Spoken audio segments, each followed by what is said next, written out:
My name is Caroline. I'm 34 years old. I never thought standing up for my family would mean tearing it apart, even for a moment. I've learned the hard way that protecting what you love sometimes means inviting anger, resentment, and blame onto yourself. There's a quote I held on to through all of this. Peace if possible. Truth at all costs. I used to think keeping the peace was always the higher road. I've changed my mind. I want to tell you about the night I told my brother's fiancée she wasn't welcome in our home. I didn't shout. I didn't curse. I said it plainly, in front of everyone, and watched the room fall silent. Some people said I humiliated her. Others called me brave. My brother didn't speak to me for weeks. My parents were caught in the middle, whispering behind doors, trying to soothe both sides. I've had time to think about what happened, to examine every word I spoke and every look she gave me in return. I want you to know this wasn't a decision I made lightly. This is the story of how one sentence broke my family for a while, and how we had to decide whether honesty was worth it. I grew up in a family where we didn't raise our voices. We believed in good manners, gentle corrections, and private disagreements. My parents taught us to make guests feel welcome, no matter what. There was always extra food on the table, an extra bed made up, and a sense of warmth that people remembered long after they left. My brother Daniel is 2 years younger than me. We were close in that unspoken way siblings sometimes are. We didn't always call each other, but we could sit together for hours without saying much and feel connected. We shared a kind of shorthand for family jokes and memories. When he told us he was getting serious with a woman named Megan, my parents were happy. So was I. I wanted to like her. I remember thinking it would be nice for Daniel to have someone who loved him the way he deserved.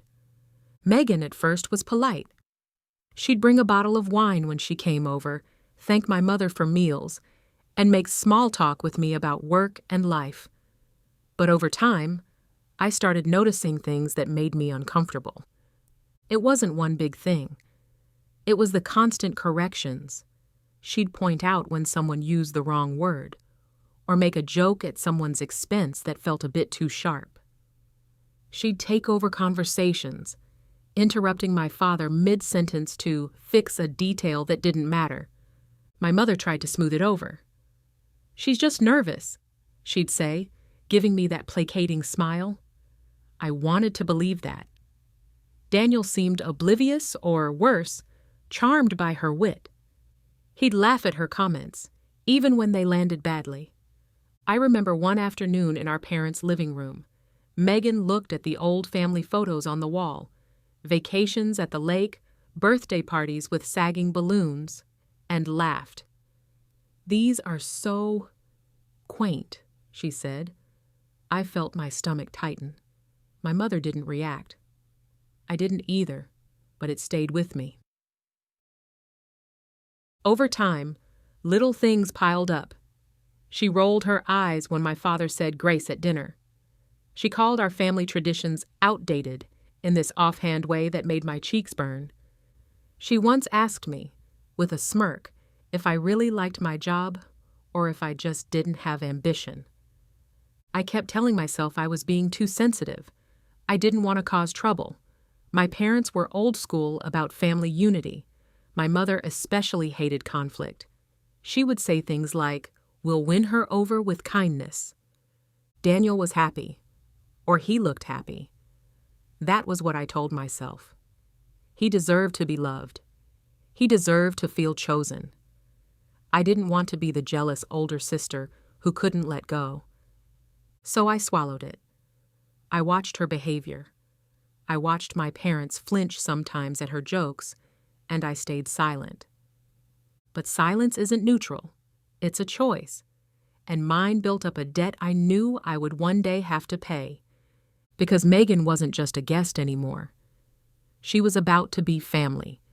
And the thought of letting her treat my parents that way forever, of watching her pick apart every tradition and private memory we had, filled me with a kind of quiet panic. I knew there was going to be a reckoning. I just didn't know when. That's the thing about families like mine. We're so polite, we'll let someone set the house on fire as long as they say please while they light the match. The moment it all started to unravel wasn't some grand shouting match. It was a quiet Sunday dinner, the kind we always had, no matter what. My mother made pot roast the way she always did, slow cooked all day, the smell filling every room. My father was in charge of carving. It was one of those small rituals that held us together without us ever talking about why it mattered. Megan arrived late. She swept in with her big city confidence, apologizing in that breezy way that doesn't sound like an apology at all. She gave Daniel a kiss that was a little too performative, like she was reminding us she belonged here now.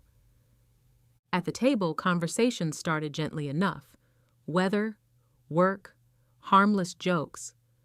But Megan seemed restless. She kept checking her phone, tapping it against her water glass. She corrected my dad about something he said, some statistic about mortgage rates of all things. She laughed when my mother offered her more potatoes, saying she didn't eat old-fashioned starchy stuff. I felt the room tighten. I watched my mother's face go carefully blank. My father cleared his throat and changed the subject. Daniel rubbed Megan's shoulder like she was a skittish pet. Then she did something I couldn't forget. She looked at my parents and said, voice dripping with mock sweetness, "You know, once Daniel and I are married, we're going to have to help you two modernize. This house is a museum. I mean that with love." Silence. Utter, complete silence. My mother forced a smile that trembled. My father looked down at his plate. Daniel let out a forced, strangled laugh, then said, "She's kidding." But she wasn't. Not really. I sat there, pulse pounding in my ears. I looked at the walls she insulted, the family portraits, my grandmother's cross-stitch, the old upright piano with a yellowing photo of me and Daniel on top. I felt every insult land like a knife. Megan didn't apologize. She didn't seem to notice she'd hurt anyone. She just kept eating, spearing a green bean with exaggerated precision. After dinner, my mother washed dishes in silence. I dried them. I remember looking at her profile. So careful, so calm. She didn't say a word about what happened. I didn't either. But I saw her hands shaking in the water. Daniel and Megan left quickly. She said something about having real plans that evening. Daniel barely met my eyes when he hugged me goodbye. When the door closed, the quiet felt unbearable. My father sat at the table staring at his folded hands. My mother went to her room and shut the door softly behind her. I stayed in the kitchen a long time. I wiped the same spot on the counter over and over until it was spotless. I thought about every little thing I'd let her say, about how I'd swallowed my discomfort for Daniel's sake. I didn't know it yet, but that was the moment the decision was made for me. I wasn't going to let her talk to my parents that way ever again, even if it meant losing my brother. The next dinner was supposed to be a celebration. Daniel and Megan had announced their engagement officially. My parents wanted to be gracious hosts. They invited them over, along with a few close family friends, to toast the couple. My mother went all out. She made roast chicken with rosemary, baked her famous chocolate cake, and polished the silver that only came out for special occasions. She wanted it to be perfect, a sign of welcome, even after the last dinner. I arrived early to help set the table. I remember my mother smoothing the tablecloth so carefully, pressing a crease flat with her palm. She didn't say much, but her eyes darted to me now and then as if asking for help without speaking. Daniel and Megan were late again. When they came in, Megan was on the phone.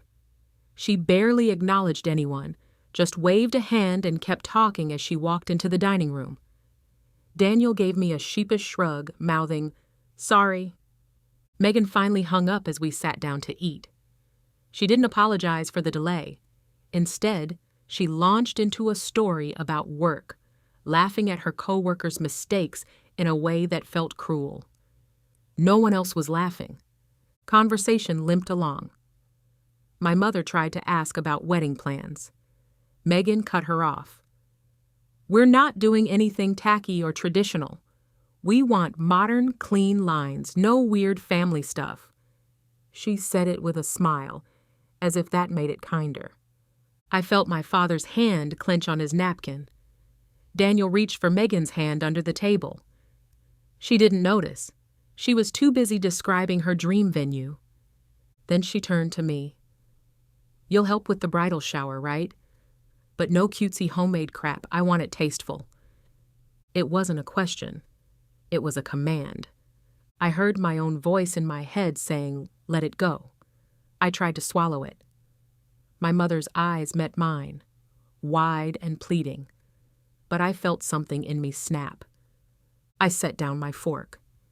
The sound was louder than it should have been. It made everyone look at me. I took a slow breath. My heart was pounding so hard I felt it in my throat. "Megan," I said evenly, "I don't think you're welcome here." Silence. Real, ringing silence. Megan blinked at me as if she hadn't heard right. Then she let out a small, shocked laugh. "Excuse me?" Daniel's face drained of color. I didn't raise my voice. I didn't look away. "I said you're not welcome here. Not if you're going to insult my parents in their own home. Not if you're going to talk about our family like it's beneath you. Not if you think you can treat us all like props in whatever show you're putting on." Megan's mouth dropped open. Daniel started to say something, but I held up a hand. "Daniel, I love you. I want you to be happy, but I'm not going to sit here and let this keep happening." My mother's eyes filled with tears. My father sat frozen, fork halfway to his mouth. Megan found her voice. "How dare you? I'm marrying your brother?" I nodded. "And that's why you need to decide if you actually want to be part of this family or just tear it apart." Daniel slammed his fist on the table. "Enough!" The sound made my mother jump. He stood up, face red.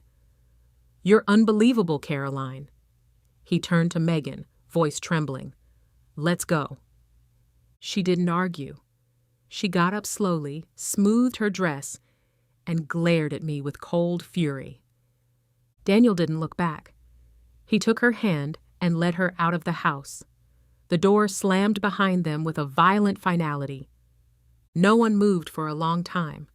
My mother wiped her eyes with her napkin, silent sobs shaking her shoulders. My father finally put down his fork and buried his face in his hands. I sat there breathing hard. I felt like I'd just burned the whole house down. Part of me wanted to apologize, to take it back. But another part of me felt calm, steady, like I'd done something that needed doing, no matter the cost. I reached for my mother's hand across the table.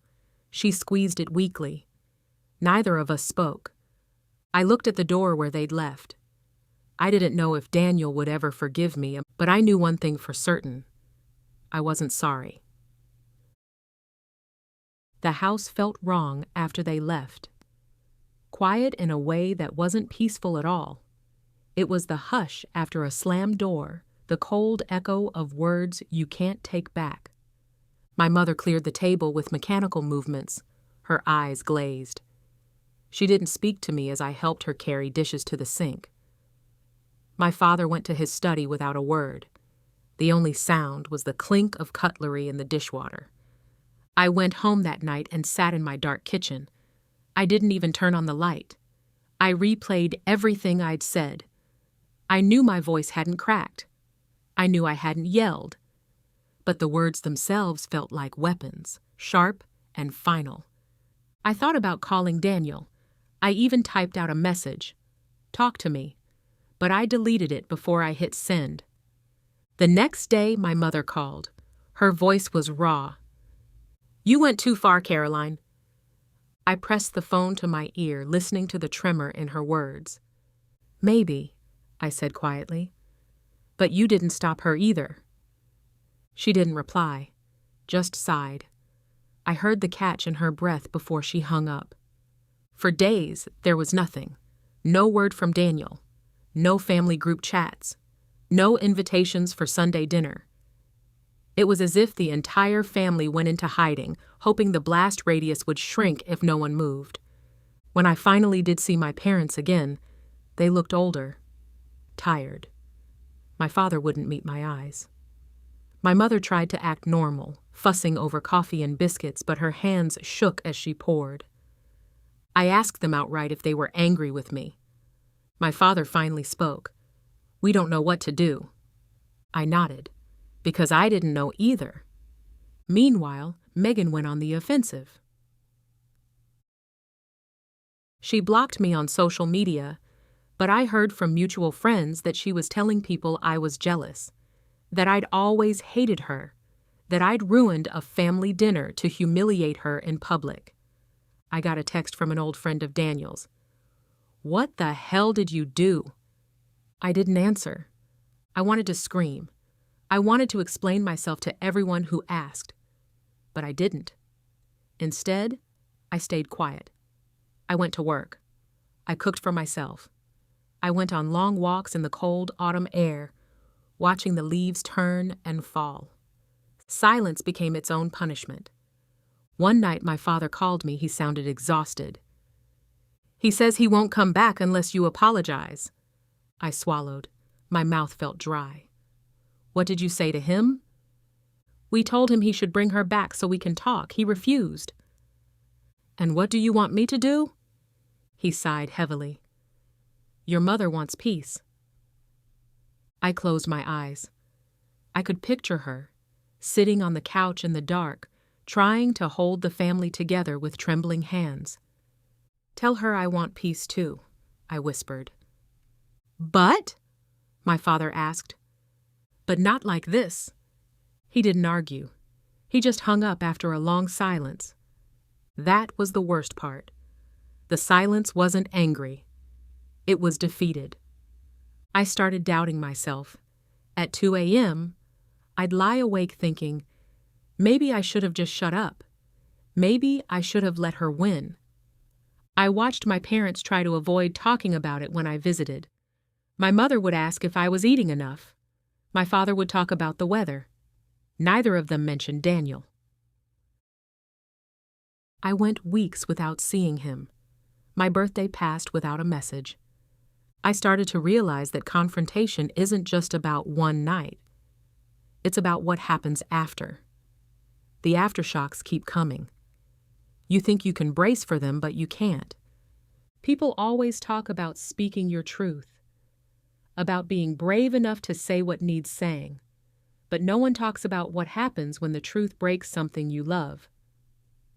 And I loved my brother. That was what hurt the most. After those weeks of silence, I stopped expecting an apology from Daniel. I stopped expecting anything at all. That was its own kind of grief. Letting go of the idea that he would see things my way. But I couldn't let it go completely. Not when I saw what it was doing to my parents. My mother, who used to hum while she cooked, now moved like she was underwater. My father, once quick to crack a joke, barely spoke. Their house felt like a museum of our family's failure at kindness. So I made a choice. If Daniel wouldn't listen to me, maybe he'd listen to the truth. I didn't want to ruin his relationship. That wasn't the goal. I wanted him to see her clearly. I wanted him to stop lying to himself about who she really was. I started paying closer attention. I talked quietly with friends who had been around Megan more than I had. At first, they hesitated. No one wants to gossip. But once I made it clear I needed honesty, the stories came out. She'd humiliated a coworker at their engagement party, mocking their clothes loud enough for people to hear. She'd berated a server at a restaurant for getting her drink wrong, making Daniel apologize for her. She once told a mutual friend's wife that she was lucky Daniel hadn't dated her first. These weren't just little slips. They were patterns. I started writing things down, not to weaponize them, just to remember them, to remind myself that this wasn't all in my head, that I wasn't imagining the disdain in her voice or the cold calculation in her jokes. Meanwhile, I watched my parents shrink. My mother told me once, in a rare moment of honesty, "I don't want to lose Daniel. I'm willing to pretend." That gutted me, because it was the truth. She was willing to let herself be insulted forever if it meant he'd keep coming home. I didn't want that for her or for him, so I prepared. I didn't talk about it to anyone else. I didn't vent online. I didn't fight with my parents about it anymore. Instead, I stayed polite, calm. I let them think I was done fighting. But when Daniel finally called me, weeks later, voice tight, demanding to meet, I said yes without hesitation. We met at a neutral place, a little coffee shop near his apartment. He was already there when I arrived, bouncing his leg, eyes hard. "You happy?" he asked the second I sat down. I took a deep breath. "Number are you?" He scoffed. "You ruined everything. Megan doesn't want to come back. She says you're toxic. She says you've always hated her." I nodded slowly. "Did she tell you why I said what I said?" He glared at me. "You embarrassed her." I pulled out the small notebook I'd brought. I didn't plan to show him everything, but I wanted him to see it existed, that I wasn't making this up. These are things she's said, things she's done, not just to me, to you, to Mom and Dad, to your friends. I'm not trying to ruin your relationship, Daniel. I'm trying to keep you from sleepwalking into a lifetime of this. He wouldn't even look at it at first. He folded his arms across his chest, jaw tight. "I don't want to see that." "Fine," I said gently. "But know it's here. If you ever want to, I'll never bring it up again unless you ask." He didn't say anything for a long time, just sat there, seething. Finally he said, voice low, "I love her." I felt my throat close up. "I know. I love you." He wiped at his eyes angrily. "Then say you're sorry." I shook my head. "I can't. I'm not sorry. I'm not going to lie to you." He stood up so fast his chair scraped the floor. He left without looking back. I sat there for a long time, staring at the empty chair across from me. I felt like I'd lost him all over again.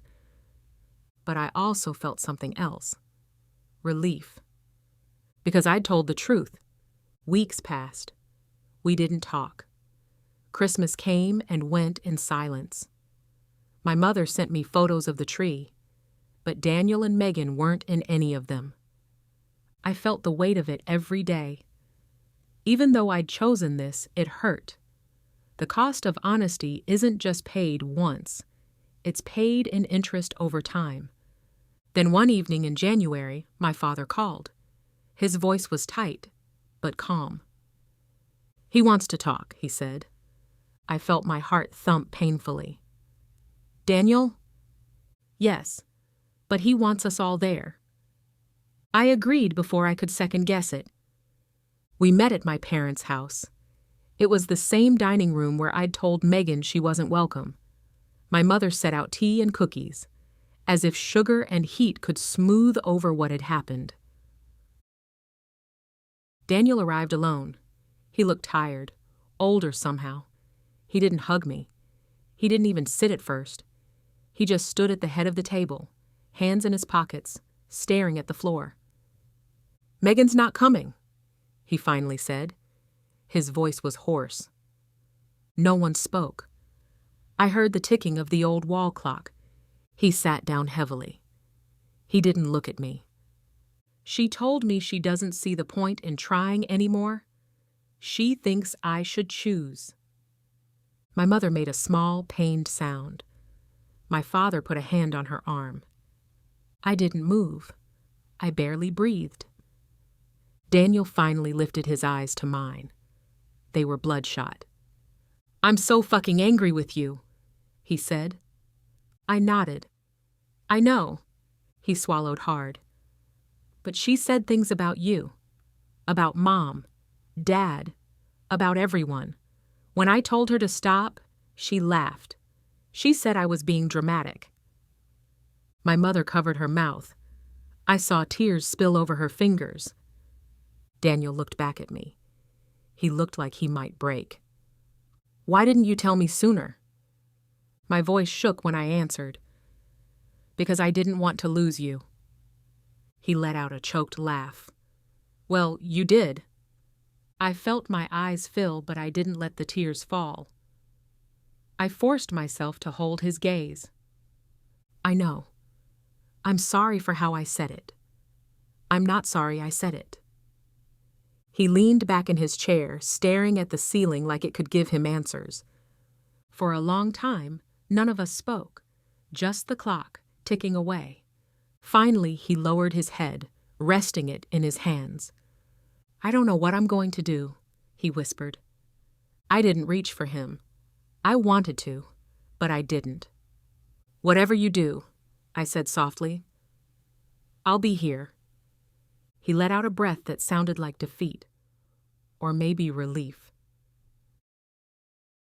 My mother got up and wrapped her arms around him from behind. He didn't push her away. My father cleared his throat roughly and said, "We'll figure it out." And for the first time in months, it felt like we might. We didn't fix everything that night. There wasn't some tearful reunion where everyone forgave each other at once. That's not how family works. Not ours, anyway. Daniel didn't move back in with Megan, but he didn't break up with her immediately either. He needed time. Space to see things for himself without me pushing. I gave it to him. That was my last act of love in this whole mess. Letting go of control. My parents and I talked more openly after that. It wasn't always comfortable. My mother cried once when she admitted she'd been afraid of losing both of us.